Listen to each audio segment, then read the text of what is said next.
Hey Powertex creatives, let's get together and make some easy clay with our stone art and our universal medium. Just a few things to remember: that you always want to use your silicone and your plastic utensils when you're playing with Powertex.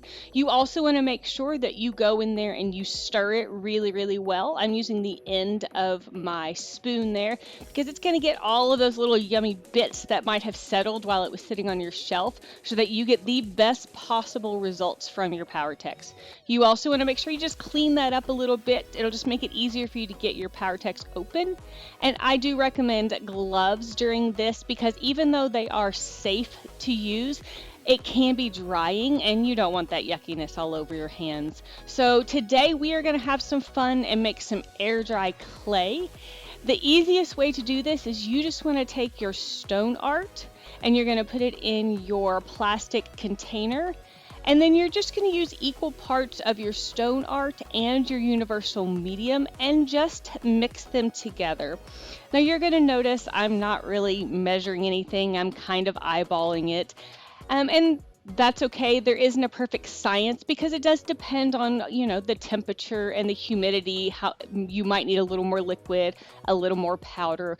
You'll also notice that I did my stone art powder first and then added my liquid.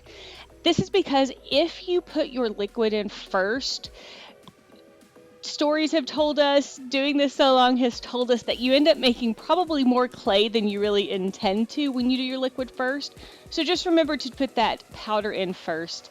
And when it starts reaching kind of that cookie dough consistency, you might need to put it back in and add a little bit more. Like I said, it really depends on your temperature and your humidity and that kind of stuff. So just play with it. Have fun. It's a big experiment.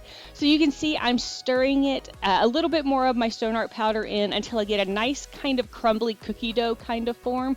And then you're just going to keep massaging it together, rolling it and smushing it. And don't worry if it feels like it's taking forever.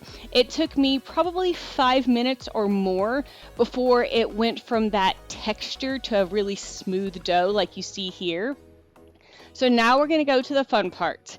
We're going to start making a bunch of stone art candy for I've been calling it my sugar shoe.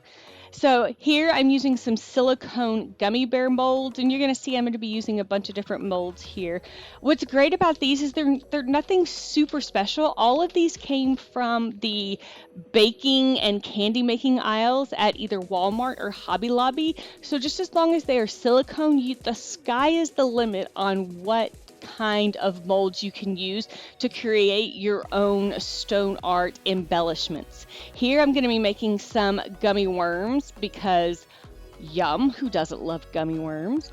So you can see I'm just rolling them into a little bit of a snake and pressing them into my mold.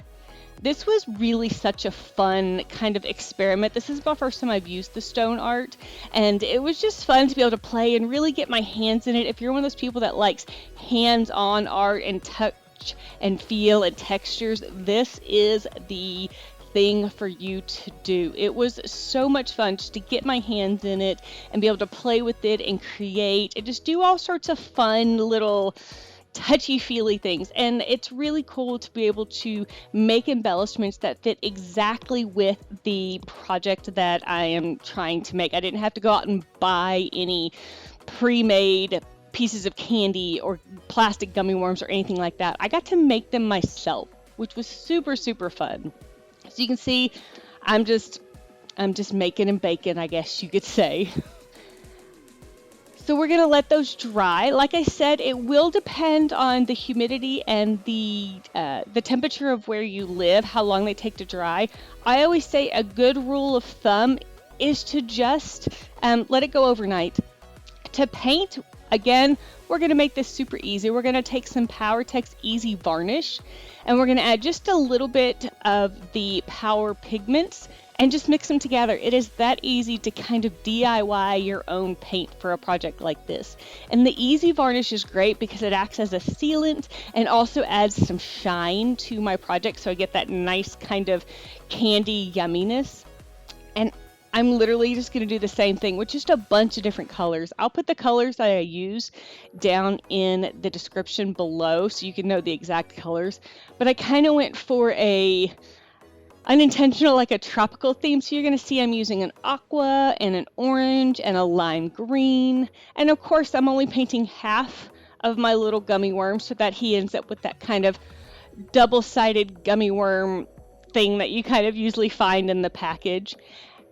And you might notice that my desk is currently protected. It is just a piece, it's not even a piece, it's a trash bag that I just kind of taped on the edges. And that way, whenever I got ready to clean up, I could just kind of pick it all up and throw it all away. It allowed me to use my surface, not only protected my surface, but allowed me to use my surface as kind of a palette as well. So just to make everything easier when I got done cleaning, I literally just got the stuff I wanted to keep off of it and then kind of wadded it all up and threw it away. It was absolutely a perfect way to cover my desk. And there's actually a video on the Powertex Instagram that shows you how I did it. So hop over there and make sure you see it. I also made some little lollipops by just taking that same stone art, rolling it into kind of long snakes, and then just kind of twirling them around and shoving a popsicle stick in it. Or not a popsicle stick, a lollipop stick. You can also see that I sprayed some liquid power pigment right there, which also works, which is super fun. I've got the red one, I've got the purple one, and I'm doing some little splatters so they look extra yummy and delicious. And I love that. I love the little extra the little splatters. It just makes them a little extra yummy and delicious. And this was super fun to do, super easy. Like I said, this was the first things I've done, my first kind of foray into using Powertex, and just the hands-on being able to create exactly what I needed for this project was absolutely fantastic and just so much fun. So now what do we do with them? We should make something sweet. So this is what I'm calling my sugar shoe. You can see that I've added all of my little bits on there and some other little yummy goodness. That video will be coming soon, but I hope you will give this a try and make your own air dry clay. It's simple and fun. Just takes you back to childhood, guys.